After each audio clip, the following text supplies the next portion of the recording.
The legend lives on from the Chippewa on down of the big lake they call Gitchagumi. The lake, it is said, never gives up her dead when the skies of November turn gloomy. With a load of iron ore 26,000 tons more than the Edmund Fitzgerald weighed empty. That good ship and true was a bone to be chewed when the gales of November came early. The ship was a pride of the American side, coming back from some mill in Wisconsin. As the big freighters go, it was bigger than most, with a crew and good captain well seasoned, including some terms with a couple of steel firms when they left fully loaded for Cleveland. And later that night when the ship's bell rang, could it be the north wind had been feeling? The wind in the wires made a tattletale sound, and a wave broke over the railing. And every man knew, as the captain did too, 'twas the witch of November come stealing. The dawn came late and the breakfast had to wait when the gales of November came slashing. When afternoon came, it was freezing rain in the face of a hurricane west wind. When supper time came, the old cook came on deck, saying, "Fellas, it's too rough to feed you." At 7 p.m. a main hatchway caved in. He said, "Fellas, it's been good to know you." The captain wired in, he had water coming in, and the good ship and crew was in peril. And later that night, when his lights went out of sight, came the wreck of the Edmund Fitzgerald.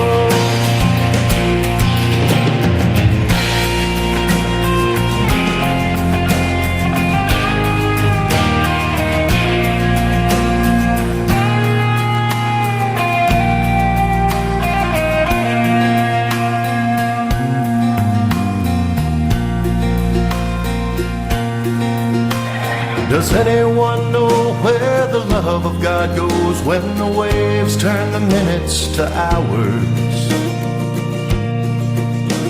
The searchers all say they'd have made Whitefish Bay if they'd put 15 more miles behind her.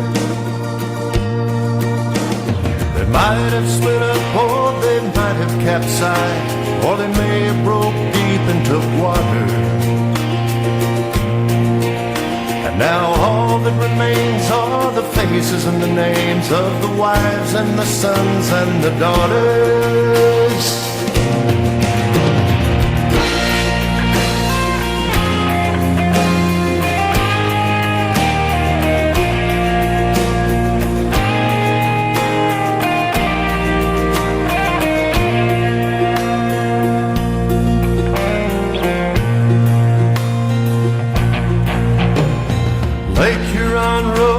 Superior sings in the rooms of her ice water mansion.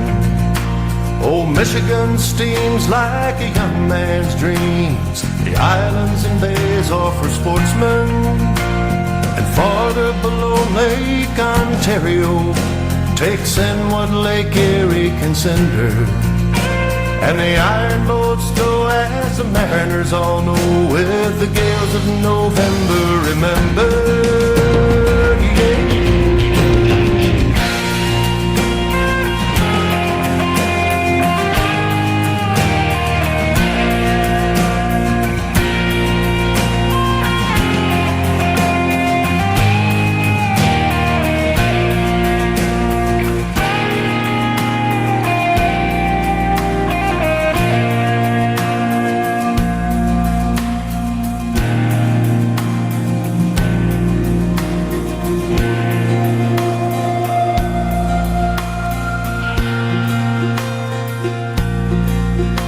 In a musty old hall in Detroit they prayed in the Maritime Sailors Cathedral.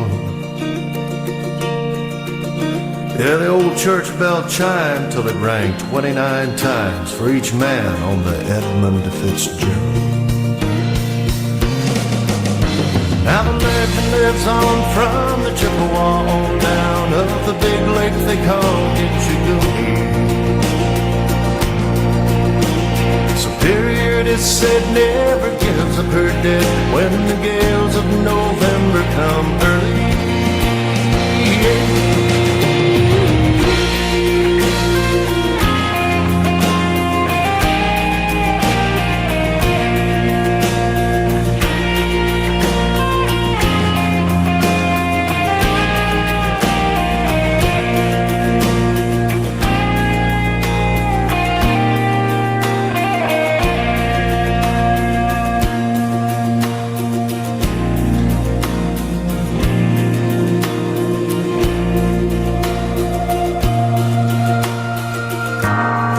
Wilhelm, oiler.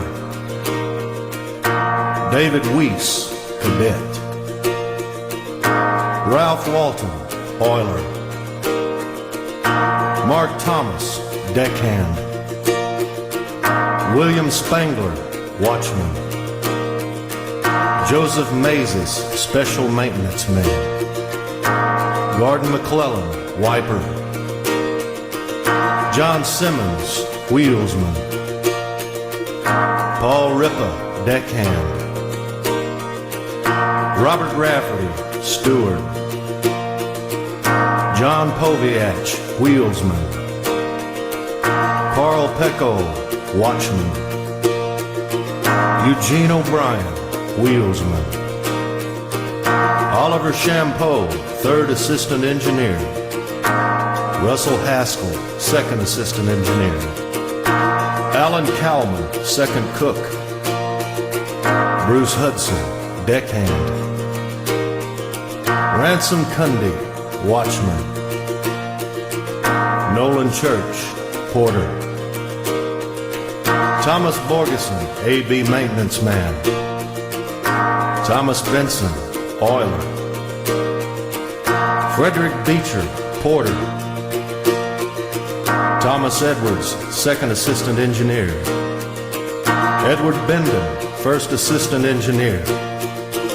George Hall, chief engineer. Michael Armagost, third mate. James Pratt, second mate. John McCarthy, first mate. Ernest McSorley, captain.